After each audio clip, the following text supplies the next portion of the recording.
some brief remarks about just soil health in general and why we should be caring about it, why it's important to our local agricultural system here and to our planet and our communities.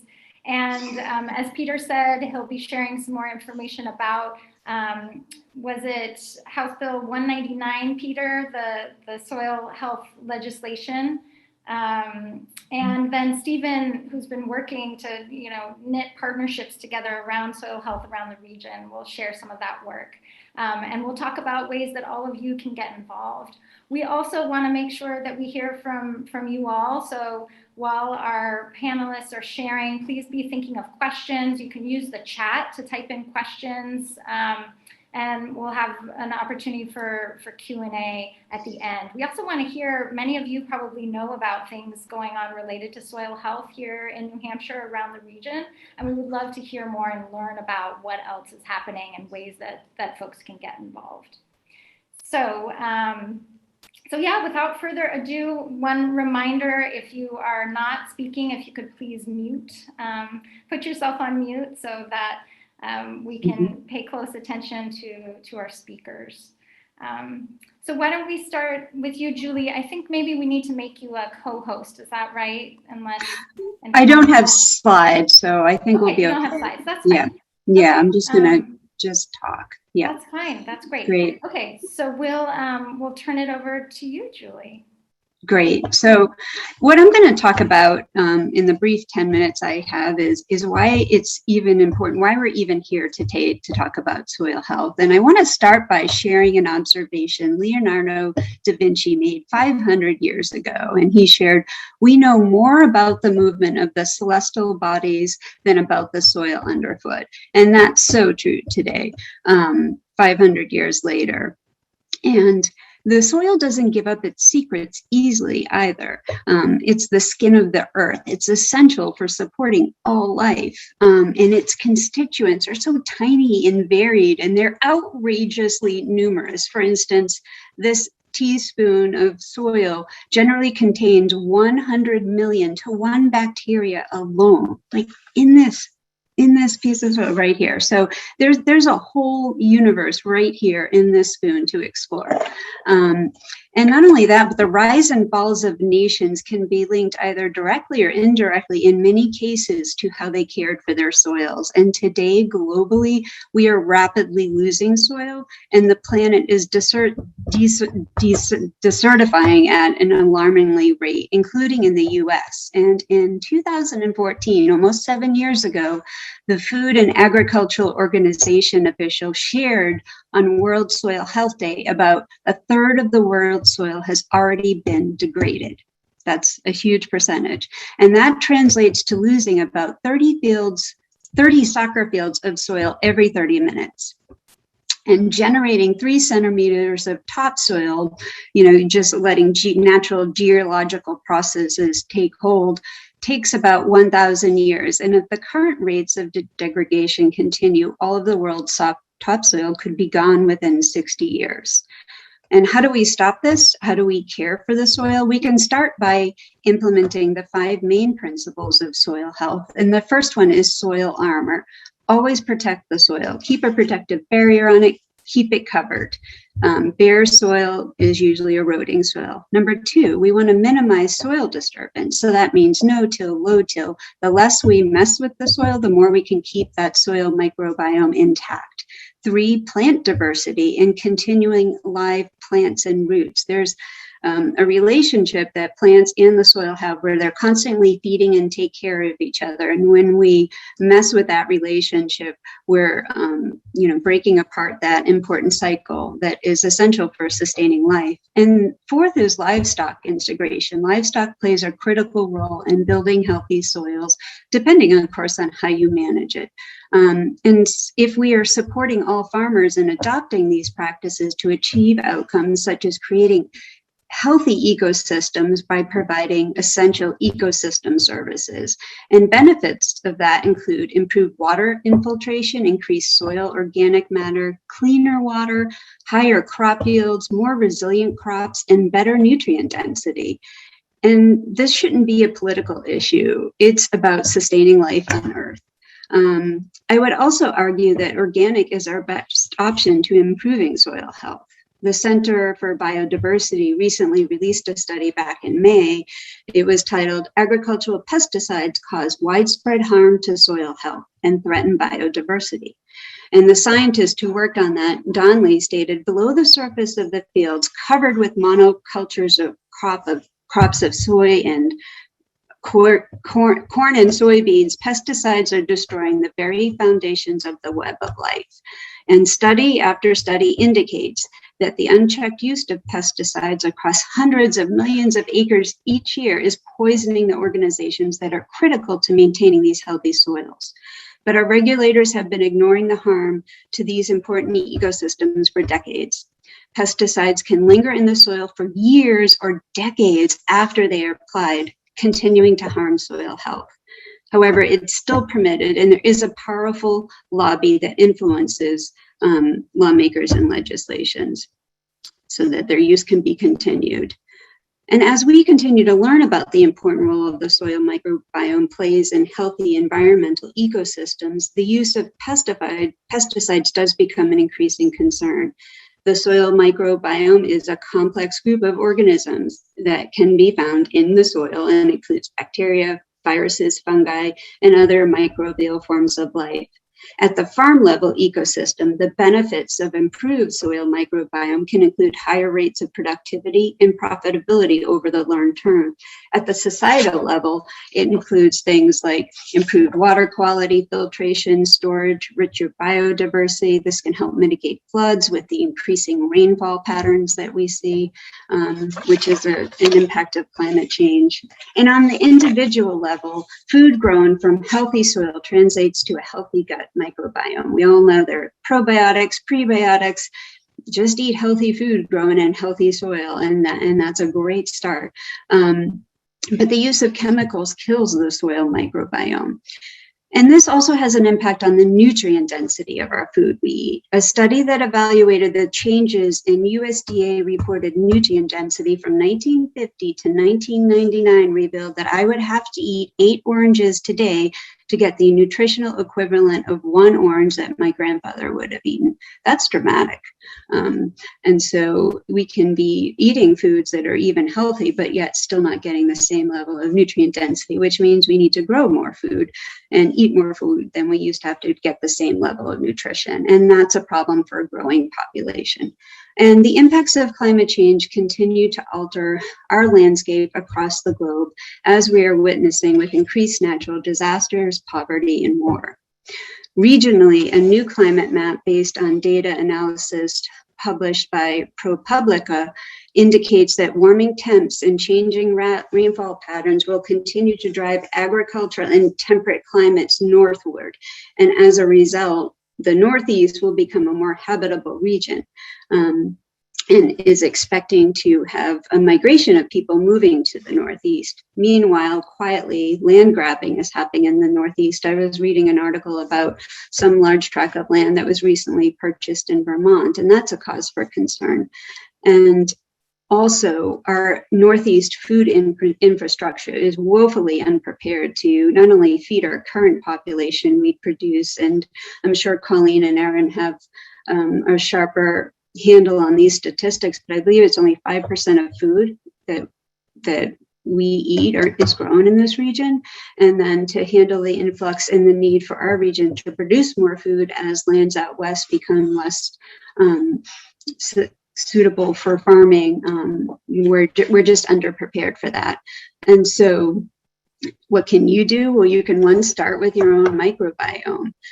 The better our collective understanding and appreciation for our own gut health will make it easier for you to make decisions and make that connection to the soil microbiome and recognize how critical it is to move the needle, all of us, on soil health for a collective planetary ecosystem health. Advocate for soil health. Volunteer with initiatives such as Food Solutions New England or NOFA New Hampshire or New Hampshire Food Alliance. Get involved. Talk to your local, your state, and your federal representatives, and ask legislators to support investment in building a local regional food infrastructure. And I guess last, I'd just like to part with a quote from Wendell Berry: "What we do to the land, we do to ourselves." So good food for thought. Thank you, Julie. That was a lot of food for thought. So again, I think we're going to save our questions for the end. But if you've got some questions for Julie, go ahead and put them in the chat, and we'll come back to you, Julie, as well.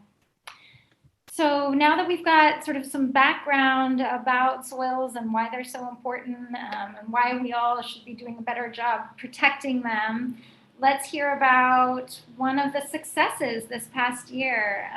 Peter, would you like to tell us some more about the legislation that was passed? Sure.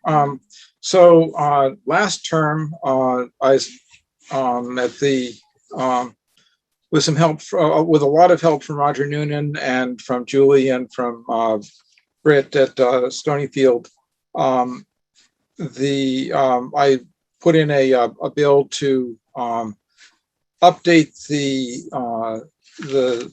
state soil health, the state soil conservation statute, and then COVID intervened, and that bill sort of died without being heard in the Senate.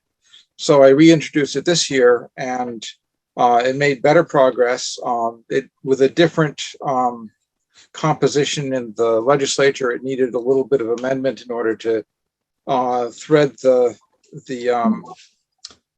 political needle. But I think that the final product is actually quite good, and I think there are some things that actually improved as a result of doing that negotiation work. Just a little bit of background. The state soil conservation statute is a result of a federal demand after the Dust Bowl that states do something to protect their state, the soils in their state. And initially it was essentially looked at just soil structure in a sort of physical way, and how to avoid degradation of that, and used 1940s science. And then in the 1970s and 80s, it got updated to include a lot more information about the interaction between water and soil. And it hadn't been updated since then. And starting in the late 90s or early 2000s, an awful lot was being learned about the role of soil microorganisms and organic content that was quantified in a way that, if you look back to Howard back in the 1930s in England, he was noticing a lot of this stuff just sort of empirically, and that was sort of the organic movement getting started. And we in the organic world know that soil biome is important, but the scientific advances such as gene sequencing that became available in the late 90s, early 2000s made it possible to really quantify that, and it got a lot more cred in the broader agricultural world. So the soil conservation districts were starting to do things on their own to foster activities to improve soil health, such as pushing for more cover cropping, more soil aeration, and that sort of thing. What the soil conservation districts depend on grants to do a lot of their programs. So the counties fund the core personnel, but in terms of buying machinery to rent to at low cost to farmers, or buying cover crop seed or that sort of thing, that's pretty much grant funded. And updating the soil conservation statute to include soil health looked like a real opportunity to improve the ability of the conservation districts to get grants that would then further promote soil health. So what the bill basically does is puts in state statute a definition of soil health and healthy soil practices that the conservation districts can point to when they are applying for grants, and that will increase the rate at which they get grants, and then allow them to do more for our landowners, both farm and non-farm. So the definition that we put, that is now in law, is soil health means the overall composition of the soil, including the amount of organic matter in and water holding capacity of the soil, and continued capacity of soil to function as a vital living ecosystem that sustains plants, animals, and humans. And then under healthy soil practices, healthy soil practices mean agricultural practices that improve the health of soils, including but not limited to consideration of depth of topsoil horizons, water infiltration rate, organic carbon content, nutrient content, bulk density, biological activity, biological and microbiological diversity, and minimization of bare ground. So a lot of the stuff that Julie was talking about in terms of how you foster soil health is now here in state statute. And that is part of what the conservation districts are now charged to promote through education and technical assistance and that sort of thing. Another aspect of the bill is that it also specifically points to the role of healthy soils in terms of adapting to climate change, environmental change, and to improving drought resilience. So, and actually that bit about drought resilience was something that was introduced as part of my discussions with a Republican colleague who had some questions about the terminology of mitigation, which we left out, but felt that that it really made sense to really emphasize that drought resilience part. So I'm pleased that she was able to add that aspect to the bill. And let's see. So there was one other thing that came along with the bill, which I was not crazy about. And in the Senate hearing, the big agricultural tech lobby which goes under the acronym RISE at this point, I think, came in and said, we want a definition of plant biostimulants in the bill. And so that was, and I said, it might make sense to put that in state law, but it at some point, but it doesn't make sense to do it at the last moment without a proper hearing, and it doesn't, and it doesn't actually, and it certainly doesn't belong in the Soil Conservation District statute. So I was able to only ward off part of that. The committee that heard the bill did not go with the amendment, but then Senator Bradley just put it in when the bill came to the Senate floor, and there it was. And in order to get the bill through the committee of conference process, we compromised and we put a definition of plant biostimulants into the same chapter of law that has all of the definitions for fertilizers.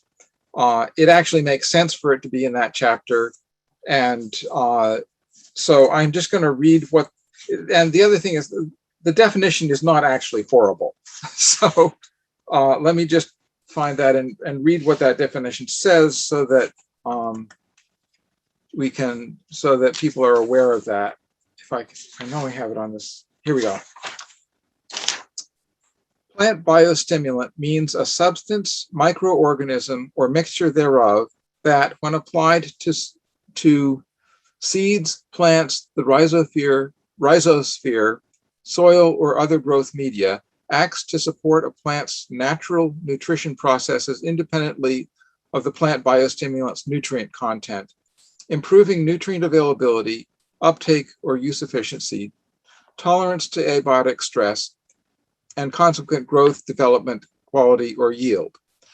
So basically, things like fish emulsion, which have some nutrient content, but are actually feeding the soil rather than just directly putting the nutrient, the available nutrients straight into the plant roots. Things like the inoculants for peas and beans, other sorts of fungal inoculants. Like there's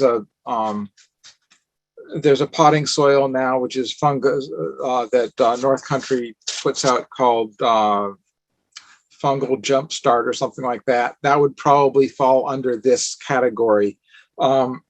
So it's not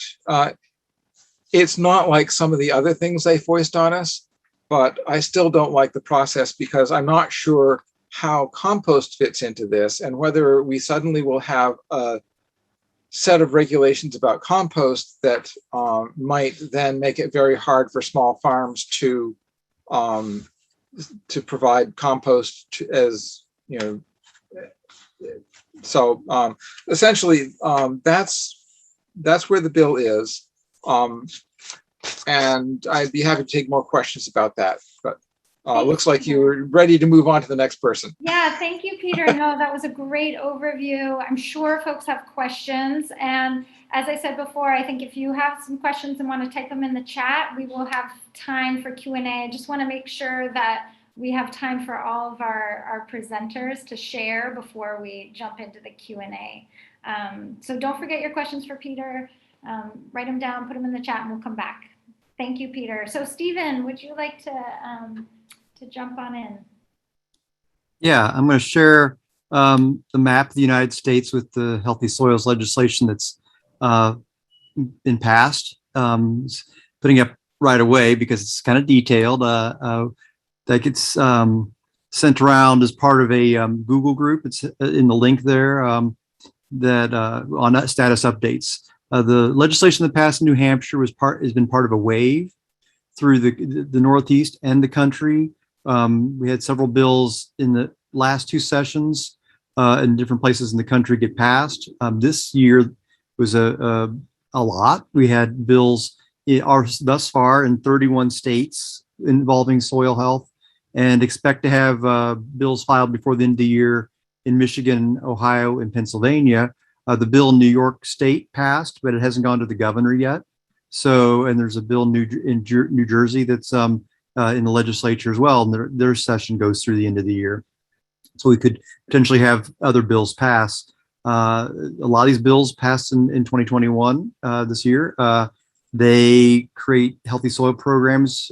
The one in Massachusetts involves all soil types, not just agricultural soils. We're seeing an understanding that urban soil health is crucial to water cycling and water systems. And so that's very much on people's minds. The bill in Massachusetts actually was launched on the cusp of the drought 5 years ago. And that helped, with moving things forward. A lot of the legislation that passed this year throughout the Southwest was driven by water issues. The bills have passed broadly bipartisan, unanimous support across both parties. So we see that we can build on this momentum to increase support for soil health in additional states because of the nonpartisan support of soil health and ecosystem health. So that's where things are hanging. There's a lot of work with the food folks, food system people, Food Solutions of England, New Hampshire Food Alliance, and the composting groups. A lot of the legislation moving forward in Hawaii and North Carolina and other states are very much driven by how the composting is connected with soil health and returning organic matter back to the land. And so I think we'll see more composting bills. There's been a lot of interest in expanding the website. There's a healthysoilspolicy.org website that has the status for each state on different bills. And we're looking at, hopefully we'll get funding to expand that website to include composting. So how things worked before, all these bills now, the next step has been launching pilot programs, getting increased support for training opportunities because the farmer to farmer training is crucial, and getting extra funding for that, and to build more data to show the cost benefit of using the funding from the state and federal government towards soil health programs versus other programs. A lot of that data has been collected by a lot of groups. American Farmland Trust and other groups have been, NRCS has been trying to put things together.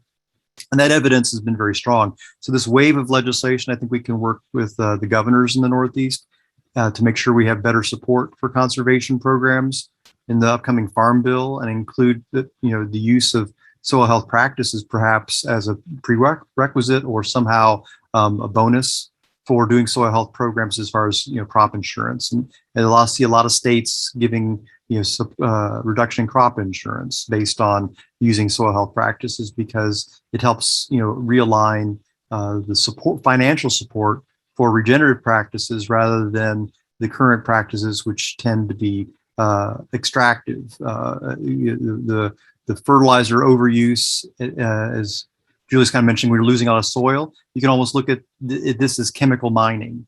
The tilling the soil and the use of fertilizer essentially disrupts the soil biome, and it strips the soil. We basically in the country produce, I believe, 1 pound of food for every pound and a quarter of soil, or something like that. We're losing as much soil as food. So when you're getting food at the store, generally speaking, you could say that we've mined and lost a pound of soil roughly for every pound of food you get. So there's a lot of incentive for us to make sure that any waste food gets back to the soil and rebuilds the soil structure. So that's, I think, going forward, the next steps is there's a lot of work in Vermont on payment for ecosystem services. There's groups getting data on that. So there's the changing the model towards the people who benefit. In other words, downstream communities in terms of flood resilience. A lot of expenses done to do dredging and cleanup, millions of dollars to deal with the soils in the watershed. Where if we kept it on the soil, it would be a win-win for less money actually than the cost of repairing the damage from these flood events. So there's a lot of interest in expanding the idea of payment for ecosystem services to shift the funding. It's not like we're asking for more money. We're asking to shift the money to be used more intelligently towards repairing our ecosystems rather than repairing the damage. So any questions afterwards would be great. Wonderful. Thank you, Steven. Would you mind stopping share your Yep. screen so we can go ahead and open it up for questions? Thanks so much for sharing about all of the work that's happening across the country and in New England. That's really exciting. And thank you again to all of our panelists for that great intro. So now we have time to hear from all of you and hopefully have a conversation as best as we can, again, over Zoom here. So we'd like to open it up again. If you have questions in the chat, also feel free if you'd like to just raise your hand and then you can unmute yourself and ask a question that way. I see that some folks in the chat are already typing in some examples for other initiatives that they know of that are already happening. So I'd like to offer that to everybody. Maybe you don't have a question, but maybe you know of a really great soil health program that's happening in your community, or something that you've done that you think could be replicated somewhere else. If you want to put that in the chat as well, this will be a great record. We'll be able to share all of this information with you and then others throughout the network who maybe couldn't make it today. So any help that you can provide letting us know sort of what the landscape of all this work looks like would be wonderful. So I'm going to just start looking in the chat. Does anybody have any questions right now and want to just pop on with a hand raise? Any other comments? Okay. So I'm going to start down here at the bottom. Eric DeLuca. Hi, Eric. You had a question for Steven. Is there a path forward for payment for ecosystem services in New Hampshire? You mentioned something happening in Vermont. What are your thoughts about here in New Hampshire? It's a little bit more difficult in New Hampshire because of the structure of taxes, fees in New Hampshire versus other states. But I do believe it is possible. It's a question of education first. I think the path forward in all of these situations is to explain to people the connection of like I mentioned, the costs that we pay. And then when people understand better what they get for what they think for free is actually being provided by somebody with a great deal of labor. And so if that connection is made, it's easier for people to see how that we need to compensate farmers and foresters and property owners for that. And so most of the discussion in the popular media is around carbon and the carbon cycle. Yet when it comes to soil health and payment for ecosystem services, the model is stronger and has a longer history around water. So the success in the Chesapeake Bay and in various other systems where we're dealing with nutrient pollution and water quality issues. I think we can look at that. So it may need to be through an interstate compact working between states, because a lot of the folks who benefit from better water quality or things done in New Hampshire are down the Connecticut River and so on. So we need to look regionally. Great. Thank you, Stephen. Kat, I see you've got your hand up. Go for it. Yeah, I just wanted to share that I sit on the Payment for Ecosystem and Soil Health Working Group in Vermont. I just put a link in the chat where folks can see what we've been up to. You can see all of our sessions are publicly recorded on Zoom, so you can check that out and look at our discussions. There's also a lot of webinars that we've watched as a working group and participated in to further deepen our knowledge. There's something coming up where we're going to be listening to the Ecosystem Services Subcommittee of the Climate Council in Vermont. PES working group has been invited to participate. It's a public event. Folks can also join and listen to that. And I just want to put out a very strong word of caution about payment for ecosystem services. Globally, people have been extremely disenfranchised by such programs. And it's really important that we're very careful and that we're on the right side of history here. The monetization, unitization, and assetization of nature is only going to go bad. And it's the big money that really wants that to happen. So I just want to put a serious word of caution about the concept of payment for ecosystem services. And I'd be happy to discuss that further, but I'll leave it there. Also, I know there's some questions about composting happening. Vermont does have some good composting laws. We've just passed a law recently that allows for compost foraging of chickens. And the delegation of composting has now been switched to the Agency of Agriculture from the Agency of Natural Resources. We're in a rulemaking process. And we're about to launch a regulatory guide for understanding the composting rules in Vermont, which are really challenging. So if folks want to learn more about that, I'm happy to expound. Great, thank you, Kat. And I think you've got your email in the chat somewhere as well. Is that right? Maybe you want to throw it up there again, just in case folks want to get in touch with you. Elizabeth, you've had your hand up. Would you like to go ahead? Hi, thank you. Sure. I would just like to remind everybody that this increased interest in soil health and building carbon in the soil is a tremendous opportunity for increasing the amount of farming and land that is managed by people of color. Because in the hands of Indigenous people, most of the BIPOC farms that I've ever heard of or seen in this country are farms that are practicing excellent soil health.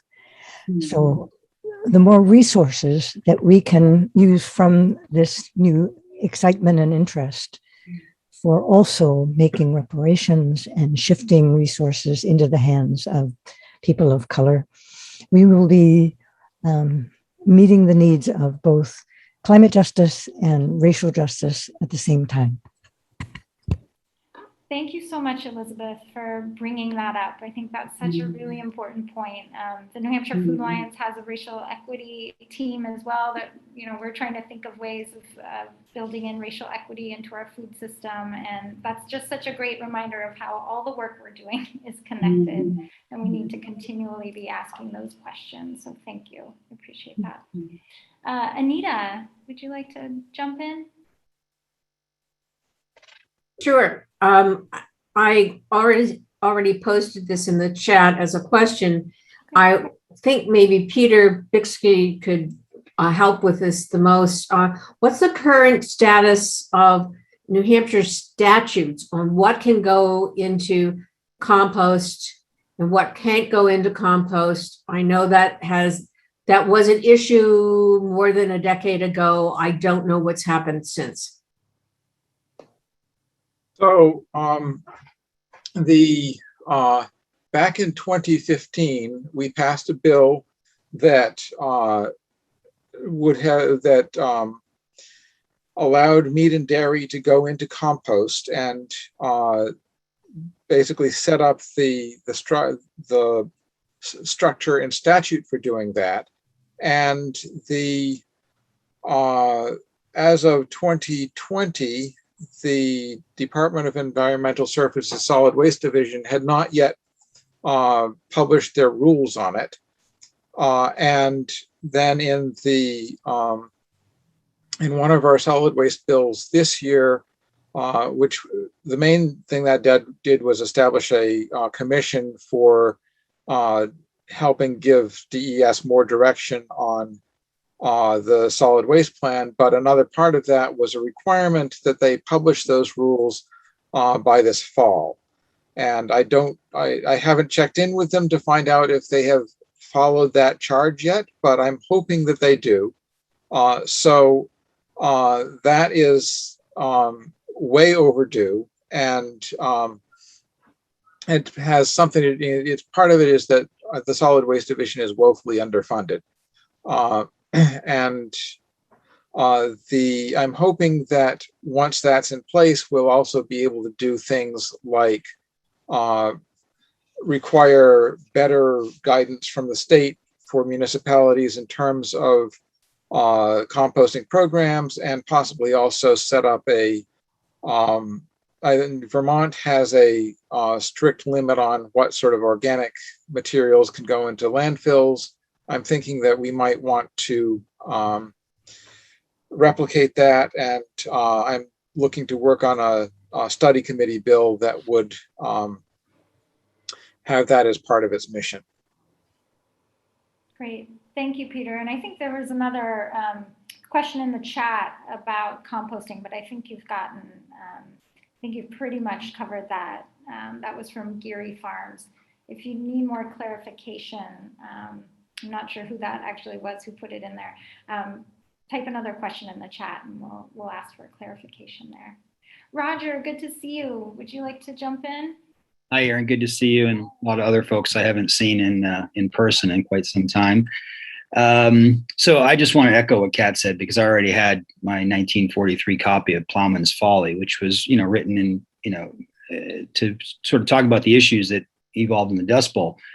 And in the dedication of the book, the author says, "To my late father, who did for the land as regular routine much of what farmers now are paid to do as compensation for past errors." And in any mitigation schemes that have an economic incentive, everything is going to be rooted in you've got to improve something. So it really only pays the bad actors to do something marginally better. It's called additionality. So those of us who are organic farmers are already doing practices, and even now in production ag, and I'll use that term basically for corn and soybeans and wheat, if they're already doing no-till, well, then that's probably about the best they can do right now under the current system, which includes the constraints of, crop insurance and a lot of the other issues there. I also want to thank Peter, for getting this thing over the finish line. It sure was a journey. And I think it's, I always said at the outset that I wasn't really concerned about the mitigation stuff. And I think the IPCC report kind of puts the nail in the coffin on mitigation strategies. We've got to cut emissions from our fossil fuels, probably got to stop making so much plastic. And, pay to play schemes where you're going to use a suite of chemicals to increase no-till isn't necessary. What we really need to focus on, I think this year puts an exclamation mark on it, is adaptation and increasing our resiliency. A few years ago, in a fit of egalitarianism, I sidelined my tillage equipment. I said, I'm going to try to do this without tillage or minimal tillage. So my raised bed maker and all that stuff. And we had a drought and I had a really low yield. And this year, I brought the bed maker out and, laid plastic mulch. And thankfully, a lot of my crop in a flooded field was, above the high tide line of the, continuous rain we've had since July 8th or something. So there are a lot of, on the farm side, there's a lot of considerations. People have investments. It takes a long time to recover those investments. It's going to take a while to move all of agriculture in a direction. But the, best way to get them there is to, get those working lands conservation resources, the CIG grants, out to the conservation districts, out to the farmers. They can try new things, see how they work. But sequestration of soil carbon, that's not going to be a moneymaker I don't think that's going to be a moneymaker for any farm. Ask Microsoft how their forest credits are working out now that most of them have burned up. And the same thing can happen in extreme weather events on ag land. So it's not a silver bullet. It's just another, pressure on the farmer to deliver for corporate, the corporate food industry that wants to greenwash themselves. And enough of that rant. Thank you, Roger. Thanks. Emmanuel, you had a question in the chat about whether there are programs to promote alternative sources of nutrients for healthy soil in New England. Hi, Emmanuel. Did you want to elaborate on that? So actually, I heard a lot about the use of compost. And I'm actually new here in the United States because I'm only almost 2 years, and when I come, COVID comes in, and I'm still learning about what is happening here in the United States. So I was curious to know if there are some other measures that are in place to actually reduce the use of mineral fertilizers, which is actually an enemy for soil worth. So that was my question. If anyone has information about that, then I need to know about that. Thank you. Thanks, Emmanuel. Yeah, I don't know if any of our panelists or anybody else, Peter, it looks like you unmuted yourself. One of the best resources in New Hampshire is the county soil conservation districts. They have a lot of programs geared towards helping landowners, not just farmers, but certainly farmers, improve their soil quality. And so if you get in touch with your county soil conservation district, they can help you out with technical resources, educational resources, and they also have equipment and available, and for low cost rental, and they have cover crop seed purchasing programs that can provide that seed at a lower cost. Wonderful. Thanks, Peter. Anybody else have anything to share for Emmanuel? Okay, some good options there. Thanks for your question, Emmanuel. Let's see. I think Chelsea had a question about ARPA funding, and maybe I wonder if Peter, or again, anybody else here has a sense of whether there might be some of these rescue funds that could be geared toward soil health here in New Hampshire. Unfortunately, I think the political lay of the land right now in New Hampshire is going to make soil health a fairly low priority. I think that given Chris Sununu's understanding of agriculture, I think we can expect, and he will be the driving force behind wherever those go. And I don't see any prospect of that under the current the political structure. Right. Okay. I Julie, have did a you want to question. jump in? Yeah. Yeah, I just have a question, Peter. What is the process for allocating and disseminating? And is there anything, if we made our voices heard on that, could perhaps sway that? I'm not sure exactly what the process is. I haven't done my homework on that, but probably the best way to get an ear on that is to work with the Farm Bureau, because they probably have a better leverage than anyone else in the state at this point. So probably run that question by Rob Johnson. Thank you. Roger, your hand is up. Is that from before, or did you have another comment? It was from before, sorry. Okay, no worries, that's okay. Let's see. If anybody else is looking at the chat and I'm missing questions, feel free to jump in. We've got a lot of great comments and wonderful resources being shared. Thank you all so much. Yeah, Steven, jump in. There's a question to me from Eric Luca. It said, do you see incentive-based PES around soil health working best using a floor model, for example, farming is good, or a premium model, for example, soil metrics trigger payment? That's a very good question. That's a big part of the topic of how the conversations that I've been at least part of in the Vermont working group is how do you structure this to be fair? And I think that from what my understanding of the tendency is really just looking at just supporting farmers, period. And but the question is, how do you reward the folks who have been doing this for a while, as opposed to just rewarding the people who haven't been? And that's that complexity I think needs to be worked out. Some of the attempts at that have been to initially reward just doing things and measuring what you have and getting some sort of baseline, but it's very tough. And I think that's why it's important to have this engaged process before we launch things. I think what Kat brought up is very important. It's very dangerous going down a particular route, but there have been some success stories in the past, like New York City. They have been compensating farmers for decades in the watershed because it helped avoid costs in filtrating water for New York City. And so they provided support for changing practices because of the cost savings to the city. That was a very direct relationship. So when there's more direct benefit to a particular group of municipality, it's easier to structure a payment for ecosystem services without, I think, some of the dangers, but we need to work through this. Kat, I see you've got your hand up. Go for it.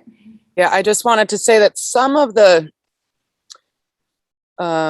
opportunities that I see that may come out of the working group in Vermont on payment for ecosystem services is a clear understanding the programs that are available. State, local programming can match up in ways that it doesn't currently. Identifying gaps in those programs that would be promoting resilience on farms, such as composting and agroforestry. Can you hear me? I just gotta. Yeah, you're coming in and out a little. Yeah. Maybe Thanks, Vermont Mountains. Some of the info in the chat. You might have to shut your video. I'm going to shut my video and just keep talking for a second. So it's something I would like to encourage. There are federal, state, and local programs that really don't play well together. And when you're a farmer, it's really difficult to figure out how you can tap into funding for what you're already doing. A lot of that funding, in fact, most of it is designed around resource concerns. So if you don't have a resource concern, you may not be able to get funding. That whole system is designed backwards for resilience. So this is an opportunity to shift the paradigm toward adaptation and resilience from a structural point of view. And that's sort of the outlook that I'm coming into it with. I have, as I said before, a very strong concern about monetization of nature. And I think that we can find ways to increase payments to farmers and increase accessibility to funding to promote more resilience for what farmers are already doing. And that's what I'd like to leave you with. Great. Thank you so much, Kat. And Roger, now, do you have another? I do, because, there's, I think there's Kat made a really important point there that our current National Resource Conservation Services Working Lands programs are rooted in what's your impact on the environment, especially in EQIP. CSP is a little different, but on the Environmental Quality Incentives Program, we had a case where a member of the Farmers Union, organic dairy, under 200 cows, wanted to get a heavy use area and a manure management storage facility. Year after year, kept getting knocked out, did not rank. It was above there's a special organic carve out. That's another thing. And it's too small an amount to really pay for concrete and that kind of work. She kept getting bumped because neighboring farms, conventional farms, kept expanding. So therefore their expansion from 300 cows to 700 cows, they had the higher environmental risk footprint. So they kept getting funded. And we eventually were able to help her get funding, but it took a lot, and it's a common problem. I know we've got 84 organic dairies in the Northeast that are probably they're going to be hitting some hard times here, or already are. The number one way to keep farms profitable and have them doing good things for their land is to give them a good livelihood. They've got to get a good price for their product. They've got to have good, reliable markets. They have to know that they're planning for the long term and not just to get through the season. These are the realities. Putting their land in a conservation easement is a Band-Aid. Government money, these programs are just Band-Aids that one old, very large dairy farmer told me, all that stuff does is keep somebody hanging on for one more year till I get their quota and their land. And it's a sad reality. It's not the thought I want to leave the group with, but put your money where your mouth is, folks. Buy local, shop local, and support that regional food system, because we're never going to get anywhere near where we should be if we're going to use Amazon every day. Exactly. So. Thank you so much, Roger, actually, for leaving us with that. Edith had some questions about that very thing, right? What can we do to support our soil ecosystems? And part of it is to support our farmers, right? Keep them in business, keep our land stewards able to be there and keep taking care of the soil and our land and our ecosystem. So thank you. And that's part of what we try to do with the Food Alliance, and part of what all of you, our amazing partners, are doing. We're running up on time now. We're at 12:58. So I just want to give our panelists one final chance to say to everybody who's been here today, what's something that we can do if you're interested in helping to move this forward. Peter, did you want to jump in there? Yeah, so I have two things. One is actually sort of a question for you, and I'll leave that for after I make my comment, which is, okay. One great resource, which is perhaps underrated in New Hampshire, is the soil conservation districts. Mm-hmm. So if you own land, whether it is farmland or just land that could have better soil on it, you can reach out to the soil conservation district. They have technical expertise. They have low-cost rental of equipment. So you might not be able to afford a soil aerator for your own 1 or 2 acres or 10 acres, but they have one you can rent for a very small amount of money per day. So reach out to the soil conservation districts. You can improve the soil if you have either if you own land or if you have management control of land. They can help you out. The question I had actually goes more towards the question about local and regional food. And you mentioned something last spring about a program that you were working on for ways of establishing better food resiliency in the state and in the region. And maybe you could comment on that a bit.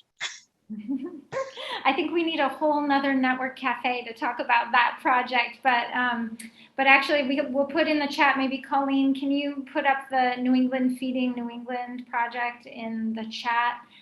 Peter's talking about a regional effort. The 6 New England states are working on trying to really figure out how to implement the New England food vision of getting to producing and consuming 30% of the food that we eat here in New England, making sure it's coming from farms and producers here in New England. Right now it's about 10%, throughout the region. So we want to bump that up to 30%. So there's a large research effort and partnership building effort going on right now that's supported through a USDA partnership grant. If you're on the New Hampshire Food Alliance listserv and newsletter list, I encourage you to get on those if you're not. We will continue to update you all about that particular project. So again, it is 1 o'clock, but Steven or Julie, do either of you have any last words that you want to leave us all with before we head out? Go ahead, Julie. Yeah. No, I would just echo what Roger said, support our local farms. A lot of them are already doing and implementing these practices, and your support can go a long way in keeping our farms that are already engaging in sustainable practices in operation. Wonderful. And Julie, I know we wanted to remind everybody here, if you're interested in getting more involved in policy work around healthy soils, that you have a group that's been working together along with Steven and others on this call. If you're interested in engaging more with that, contact Julie. And Julie, do you want to go ahead and put your email in the chat again for folks? And then if you're interested, Nikki, I feel terrible I didn't introduce you before. Nikki works with NOFA New Hampshire. There you are, Nikki. And I know we had talked about the potential for organizing some regional conversations around soil health. And if you're interested in getting a conversation going in your community, contact Nikki. That's something that the Food Alliance and NOFA New Hampshire want to help support in the coming year as well. Steven, did you want to jump in? And no, I just ditto. What you said and what Julie and Roger and Peter said, that's really important. I think we have an opportunity this next session to move these conversations forward, and time is crucial. Wonderful. All right. And anybody else who's got your hand up? Peter, did you have any last things to say? Your hand was up, or is that? I just forgot to take it down. Oh, okay. Sorry about that. All right. Well, again, thank you all so much for being here today. Thanks to Colleen for taking notes. We will get all of this great information compiled and sent back out to you. Please join us. We'll be having another network cafe next month where we'll be talking about farm to school. So when we talk about supporting our local and regional food system, that's one great way to do it. We have some more policy and legislative work coming up around supporting farm to school this coming year. So if you want to learn more about that, hope to see you back next month. Thank you again to Steven, Julie, Peter, and everybody else for being here today. This was great.